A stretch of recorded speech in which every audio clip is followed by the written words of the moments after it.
umilikishwaji wa ardhi kwa wananchi. Pamoja na kusajili kila kipande cha ardhi, tutaongeza usalama wa milki. Ile hapa pangu, hapa sio, hapa pangu, hapa sio, sasa itakuwa haipo. Kuna kesi kadhaa.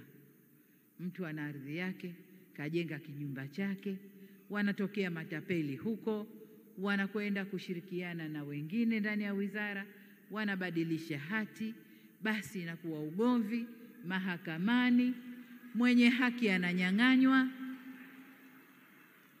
Mwenye haki ananyang'anywa kwa sababu tu watu wana uwezo wa kubadilisha hati za umiliki wa ardhi ile, lakini ukimuuza nyumba ulijenga, hapana, nyumba alijenga huyu. Sasa hii ardhi hati yangu mimi hii hapa. Ulikuwa wapi mpaka huyu kaja kajenga na ana hati? Kajenga alafu nakuja juu yake. Kwa hiyo haya yanakwenda kuondoka, ndugu zangu. Jambo la tatu, tunakwenda kuimarisha uwezo wa utatuzi wa migogoro ya ardhi. Moja, kama nilivyosema, lakini pia niseme kumekuwa na hatua mbalimbali zilizochukuliwa katika kuimarisha utatuzi wa migogoro ya ardhi nchini. Miongoni mwa hatua hizo ni kuanzishwa kwa mabaraza ya ardhi katika ngazi za kijiji, kata na wilaya.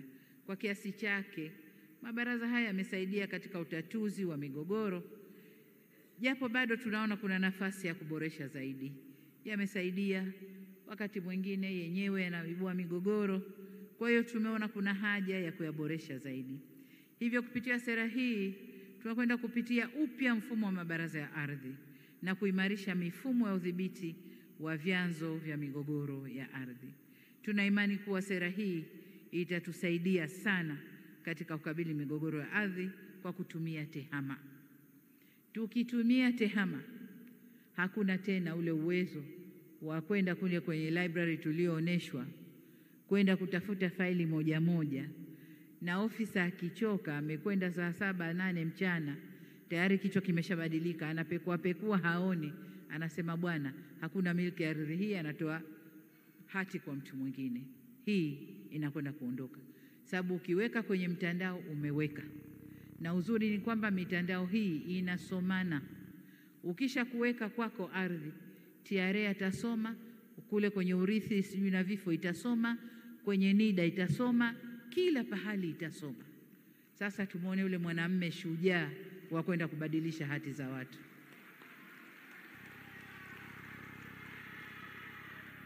Tanzania oye!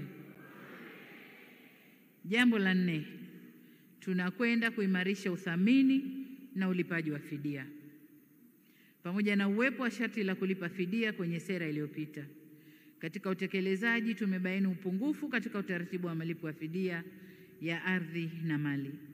Hali hii imeleta malalamiko makubwa sana miongoni mwa wananchi kuhusu mchakato wa fidia, ikiwemo tathmini, ucheleweshwaji na mapunjo. Kupitia sera hii tutaimarisha mfuko wa fidia ya ardhi ili kurahisisha ulipaji wa fidia ya ardhi kwa haki, kwa wakati na thamani halisi. Tunapoimarisha mfuko huu, ni vizuri watumishi wanaoratibu suala la fidia wakabadilika. Mmefanya vya kutosha, sasa basi muende mkafanye kazi kwa weledi na kusimamia haki ili wananchi wapate fidia kwa wakati na kwa kiwango sahihi. Na vizuri, narudia tena, mambo haya tathmini na nini zitafanywa kiteknolojia, kwa hiyo haitakuwa rahisi kuweka udanganyifu huko ndani. Jambo la 5, tunakwenda kuimarisha uwekezaji katika uendelezaji wa ardhi. Kutokana na ongezeko la idadi ya watu, nchi yetu ina mahitaji makubwa ya makazi. Jitihada mbalimbali zimefanyika kupitia serikali, mtu mmoja, mashirika ya umma na sekta binafsi. Hata hivyo, mahitaji ya makazi bora bado ni makubwa, na hivyo uwekezaji zaidi unahitajika. Sera iliyopita haikuruhusu wawekezaji kwenye sekta ya milki, yani real estate, kutoka nje ya nchi kuuza nyumba zinazojengwa. Hali hii ilikwamisha jitihada za kuvutia mitaji kutoka nje kuwekezwa kwenye sekta ya milki, ikiwemo ujenzi wa makazi ya bei nafuu. Na kwa maana hiyo ndio maana ilitulazimu serikali kupitia shirika la nyumba kubeba mzigo wote huu, kujenga nyumba kwa ajili ya watu, nyumba kubwa kama walivyoonesha, lakini ndogo ndogo kwa ajili ya makazi nafuu. Sera hii inakwenda kuvutia uwekezaji zaidi. Inaweka utaratibu wa kuwezesha waendelezaji milki, yani real estate, wa kigeni kuwekeza katika sekta ya nyumba na kuuza kwa wenye uhitaji, na hili ni soko kubwa. Lakini kule mwanzo nilisema nina neno hapa. Neno langu ni kwamba kwa kuwa Tanzania sasa tunafanya vizuri kwenye umeme, tunafanya vizuri kwenye maji, hata kule vijijini ni lazima sasa tuangalie matumizi mazuri ya ardhi kwa kutumia space, nyumba ziende juu. Nyumba ziende juu ili tupate eneo kubwa na ardhi itumike vizuri zaidi. Huko nyuma hata mijini tulikuwa hatuwezi, kwa sababu nyumba zile zinataka lifti, nyumba zile zinataka maji ya kutosha kuweza kupanda mpaka juu. Tunavyokwenda kuweka maji, tunaboresha upatikanaji wa maji safi na salama, umeme kila pahali. Nadhani sasa mngekuwa na muono wa mbele zaidi mnapopima vijijini mkaweka nyumba za juu. Tunapokwenda kwa wenzetu, mnaona kilomita zaidi ya 100-200 kuingia kwenye mji au miji mikubwa, tayari mnaona high rises, nyumba za kwenda juu, na huko ni vijijini. Kwa nadhani akina Kisarawe hapo, sijui Kibaha, wapi, nadhani sasa muwe na sera ya kuangalia, kwa sababu maji yapo, umeme upo, na kwa maana hiyo hatuna kizuizi cha kujenga nyumba za aina hiyo, hata kama kwa bei nafuu na wananchi wakapata kukaa. Lakini kuna maboresho mengine yanakuja tu. Kwa mfano, tunaposema nishati safi ya kupikia, hatutegemei nyumba zile mtu aende akapike na kuni. Kwa hiyo ukimpa nyumba ile moja kwa moja direct ataingia kwenye nishati safi ya kupikia. Kwa nadhani mngeona muono wa mbele mkajipanga vizuri zaidi. Lakini niseme tu kwamba maboresho ya sera hii yamezingatia hoja za muda mrefu za diaspora wa Tanzania. Wale wa Tanzania ambao wako nje na wenyewe walikuwa na hoja kadhaa kuhusu ardhi ya Tanzania, nao kuwa na haki ya kutumia ardhi ya kwao walikotoka. Hilo nalo kwenye sera hii limezingatiwa. Lakini la 6, tunakwenda kuimarisha utunzaji wa taarifa kwenye sekta ya ardhi. Tutafanya hivyo ili kuimarisha utendaji kazi na kuondoa mianya ya kukwamisha na kuchelewesha utoaji huduma kwa wananchi. Tutahakikisha utunzaji wa kumbukumbu mbalimbali za ardhi na utoaji wa huduma za ardhi unafanyika kidigitali kuanzia ngazi ya chini hadi juu kwenye taifa. Kupitia matumizi ya TEHAMA, tutaongeza uwazi na kuimarisha utendaji kazi. Vile vile, tutaimarisha uzalishaji, utunzaji na matumizi ya taarifa za kijiografia ndani ya serikali na baina ya serikali na wadau wengine. Baada ya kuainisha masuala makubwa yaliyokuja na maboresho kwenye sera hii, niruhusuni sasa nizungumze na wadau mbalimbali kuhusu nafasi zao katika utekelezaji wa sera hii, na nianze na Wizara ya Mama ya Ardhi, Nyumba na Maendeleo ya Makazi. Tunawategemea mtuongoze katika kutekeleza sera hii. Wananchi wana matarajio makubwa na maboresho yaliyofanywa kwenye sera hii tunayoizindua leo, lakini bado malalamiko mengi dhidi ya watumishi wa sekta hii ya ardhi yako kwa wananchi. Ni lazima hatua kali zichukuliwe, Mheshimiwa Waziri na Mheshimiwa Katibu Mkuu. Ni lazima msimame na mwisimamie sekta hii. Tumesema ardhi ndio kila kitu. Ardhi ndio utajiri wa taifa letu. Ardhi ndio ustawi wa jamii ya Watanzania. Sasa unapokwenda kubinya haki kwenye ardhi, hili halieleweki. Lazima kuwe na hatua kali zichukuliwe kwa wote wanaorudisha nyuma utendaji wa wizara na wanaokwamisha utekelezaji wa sera hii. Tumewaahidi wananchi kuimarisha usimamizi wa sekta hii, ni lazima ahadi hii itimie. Lakini katika kuimarisha usimamizi, Mheshimiwa Waziri na management ya wizara, kuna jambo, na nilikuwa nakusikiliza vizuri wakati unasema tunafanya katika ngazi hii, tunashirikiana. Nilikuwa nakusikiliza vizuri, lakini kichwani kwangu nikawa nasema kama tumeweza kufanya kwenye uwekezaji, huduma zote zikawa ndani ya nyumba moja, kwenye ardhi, upimaji, usajili, usimamizi wa ardhi na utoaji wa hati, nadhani inawezekana kuwa pamoja. Na hili litawezekana kama mtakuwa na kitu kinaitwa kamisheni ya ardhi. Nimeona ndani ya wizara mna makamishna na mna kamishina mkuu wa ardhi, lakini hakuna kamishna bila kuwa na kamisheni. Sasa wanamkomisheni nani? Hebu nendeni mkalitizame muundo mpya na katibu mkuu kiongozi yuko hapa. Nendeni katizameni haja ya kuwa na kamisheni ya ardhi na kuweka vizuri majukumu ya kamisheni. Nadhani itarahisisha zaidi. Itarahisisha zaidi. Kwa hiyo kalitizameni hilo.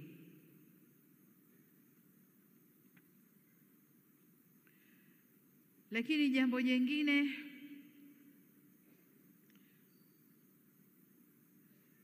upatikanaji wa nyumba za bei nafuu. Nimeshasema kwamba tumefungua madirisha kadhaa ili upatikanaji uwe mkubwa wa nyumba za bei nafuu. Miji yetu Dar es Salaam kwa mfano, ukienda Posta, maeneo yote mpaka Kinondoni sasa hivi, lakini Kinondoni kule kama unaenda sijui wapi kule, kama unaenda huko Sayansi wapi, ukiingia kwa nyuma kidogo tu maeneo ya Mwananyamala, nyumba sizo. Sasa ukiruka juu unaona maghorofa mazuri sana yako pembeni kwa barabara, nyuma tu hapo Kwa hiyo ni maeneo ya kuyaangalia, na nimefurahi kwamba mtakuwa na ule mradi na mmesema wenyewe vizuri, mfano Msasani pale. Msasani Oysterbay hiyo hapo, Msasani hiyo hapo. Oysterbay nyumba zinaridhisha, Msasani ni bado squatter.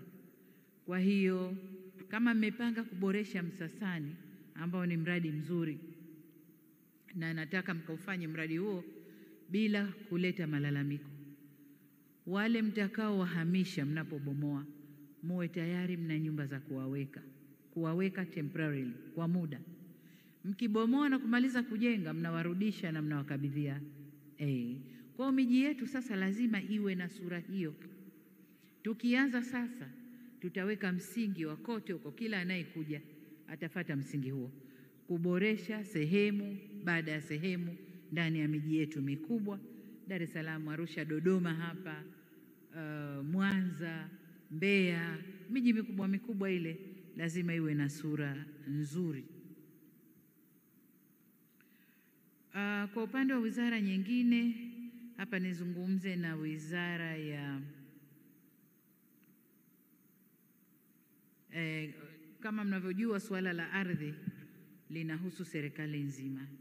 Wizara nyingi zimo humo, zina mchango wake. Tunapozungumzia kilimo kishamiri, sijui tunaunda makundi ya BBT, tunaunda makundi gani, tunazungumzia ardhi. Kwa maana hiyo, tunapopanga ardhi, tujue kuna ardhi ya mkulima, na mkulima naye aweze kunufaika na ardhi, na anufaike na bei nzuri, kwani lazima kuna eneo tutakapojenga soko au kiwanda cha kuongeza thamani ya mazao. Ni kwamba tunapomzungumzia mkulima, ametoka mashambani, ardhi ya kulima inajulikana, anapokuja huku juu anahitaji soko.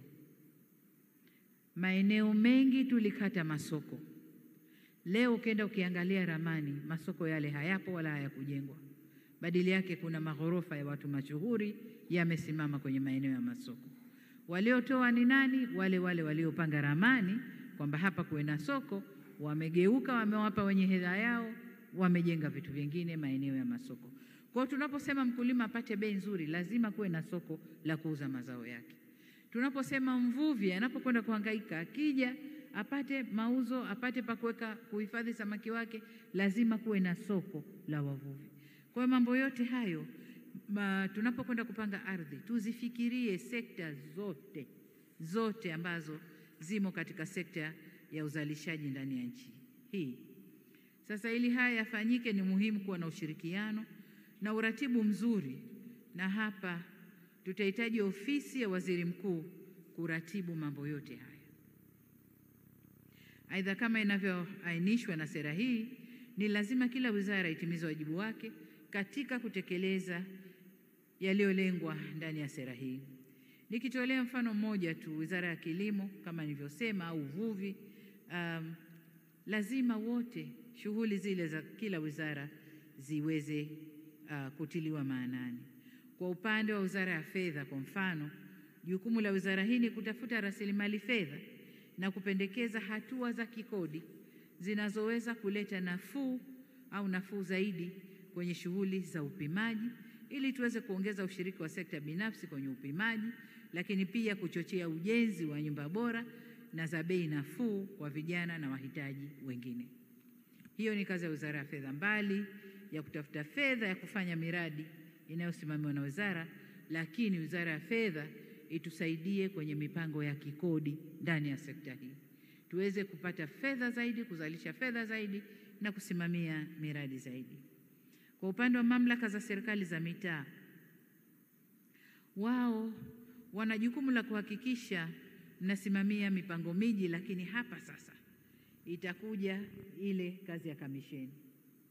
Mnapokwenda kulifikiria ile la kamisheni hapa sasa, kwa sababu sasa hivi nyie mna yenu, TAMISEMI wana yao, hamuungani kwenye kufanya, na baadaye tunazalisha migogoro ya ardhi. Lakini kukiwa na kamisheni, watakoordinate yaliyoko TAMISEMI kwenu, wizara, na mambo yanaweza yakawa vizuri. Lakini kwa upande wa sekta binafsi, tunategemea ushiriki wao zaidi kwa kuongeza mitaji nafuu ili kuwezesha uendelezaji wa umiliki wa makazi. Tuongeze kasi ya upimaji na urasimishaji na uendelezaji. Vile vile tuongeze uwekezaji zaidi kwenye nyumba kama nilivyosema, na zaidi tunazungumza nyumba za bei nafuu. Tunayemlenga hapa ni kijana ambaye leo anaanza maisha, ambao wanaishia huko kwenye nyumba za kupanga chumba kimoja. Vijana wetu leo wana mambo chungu mzima, lakini akipita hivi shangazi anamtizama kwa huku, akipita hivi huyu anamtizama kwa huku, mara watu wakae nje wangoje huyu kijana kapita na nani, anamtoa saa ngapi.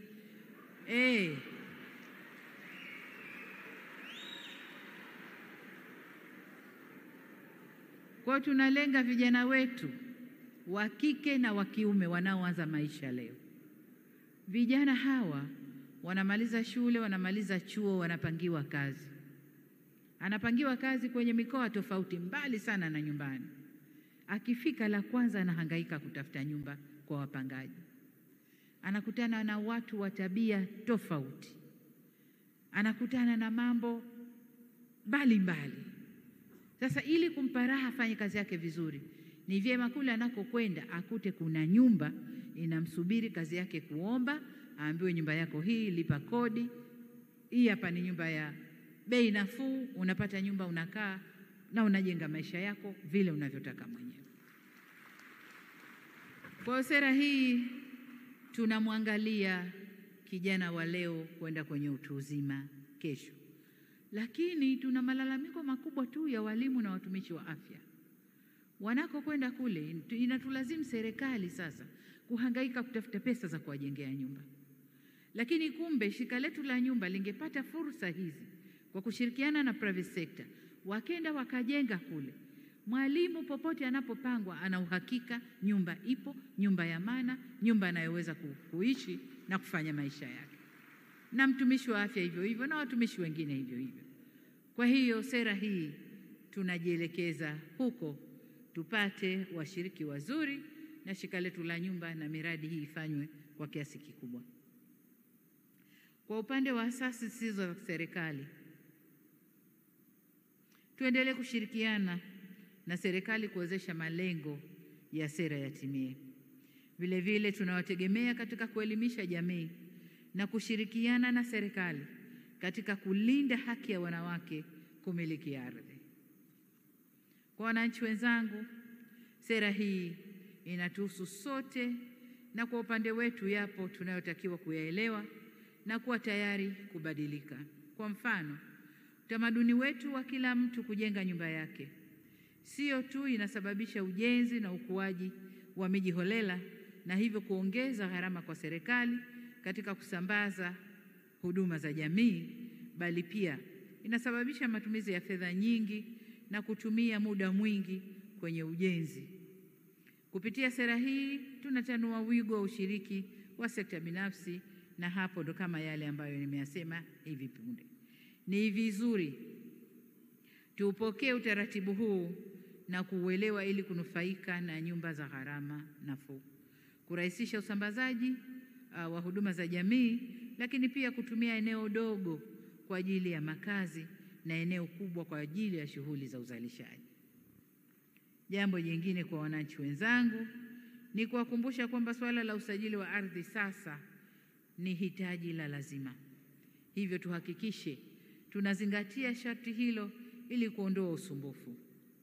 Kupima kila kipande cha ardhi inalenga kulinda ardhi yetu, kuongeza thamani ya ardhi na kupunguza migogoro ya ardhi kwa kila mmiliki kutambua mpaka wake. Vile vile usajili wa ardhi unaongeza fursa za kiuchumi ikiwemo upatikanaji wa mitaji. Hivyo twendeni tukasajili ardhi yetu. Napokwenda kuhitimisha, ndugu zangu,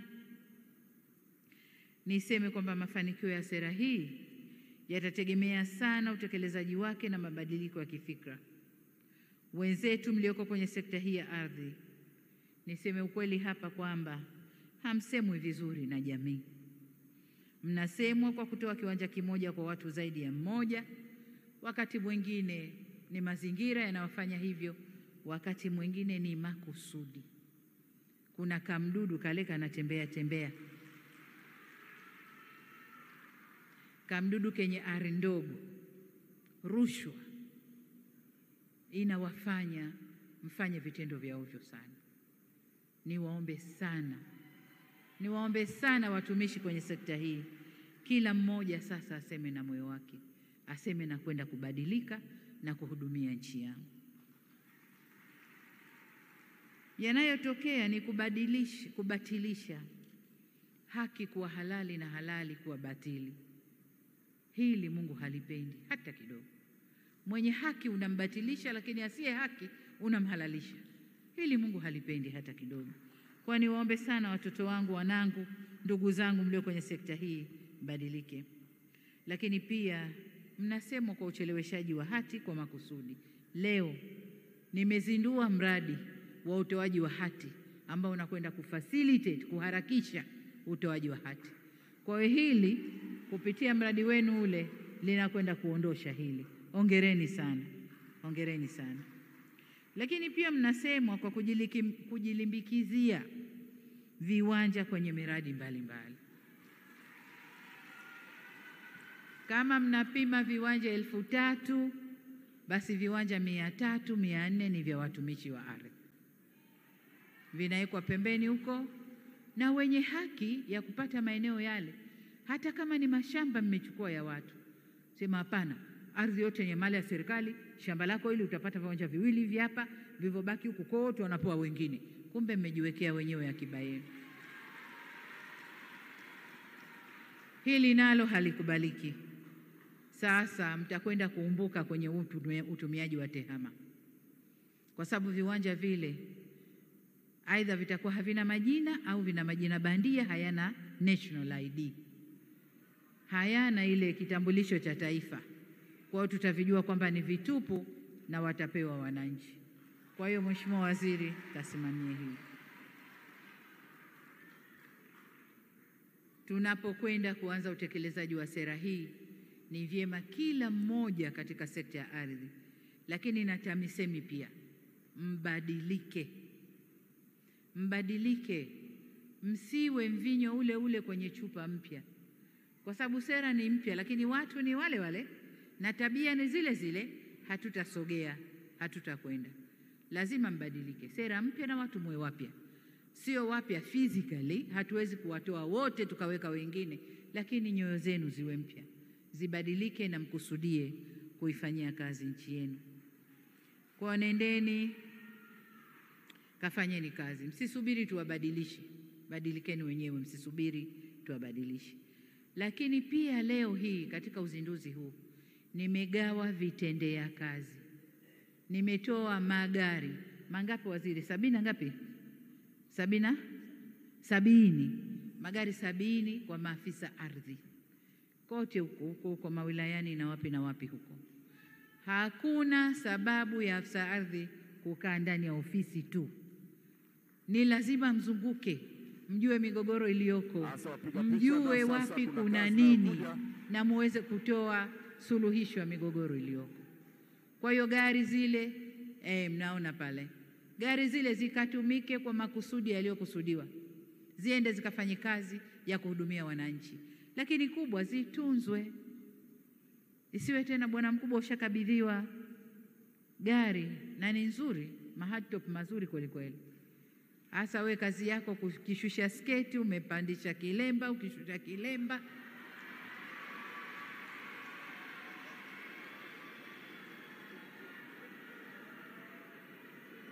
au bibi ardhi tena umeshapewa lile ligari, gari linakuwa si lako bali la mwenza. Yale magari ni ya kazi. Hatukatai kupandisha wenza wenu, lakini nje ya kazi, magari yale yakafanye kazi iliyokusudiwa. Ndugu zangu, suala la ardhi ni suala linalogusa kila mtu na linagusa amani ya nchi yetu. Ardhi hii ni amani ya nchi yetu. Kupungua kwa migogoro ni kuendeleza amani ya nchi yetu. Kila mtu akijua kipande chake na ana hati yake na umiliki wake, ni kwamba nchi yetu ina amani. Ardhi hii imeshaulisha watu wengi sana, wafugaji na wakulima kuuana, mapanga, mishare, mikuki, ardhi. Majirani na majirani wanauana ardhi. Wilaya na wilaya, la kustaajabisha mpaka serikalini, wilaya na wilaya, kijiji na kijiji, migogoro ardhi. Tunakwenda wapi? Nchi aina gani? Migogoro hii ikakomeshwe.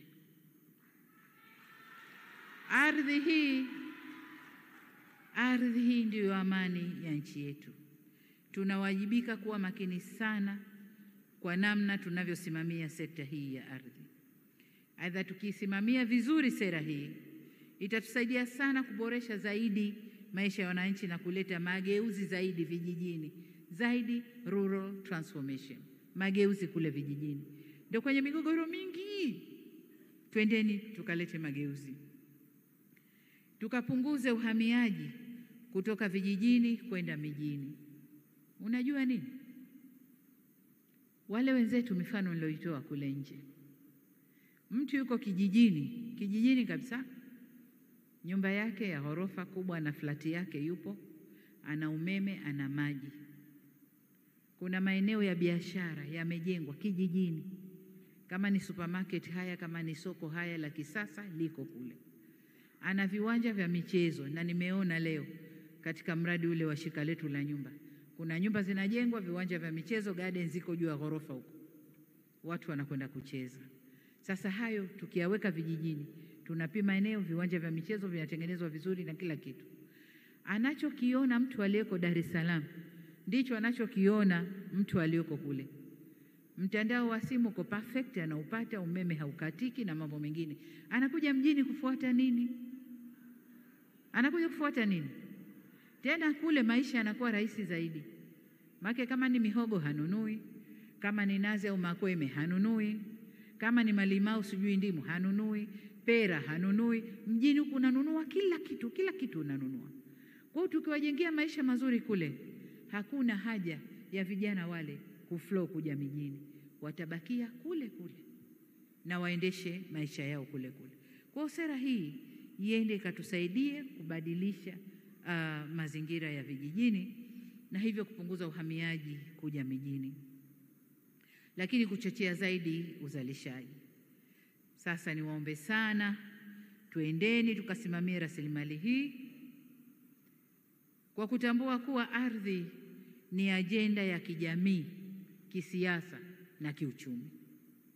Hii ardhi, siasa zetu zinatokana na ardhi, jamii yetu kustawi kwake kunatokana na ardhi, uchumi wetu ni ardhi.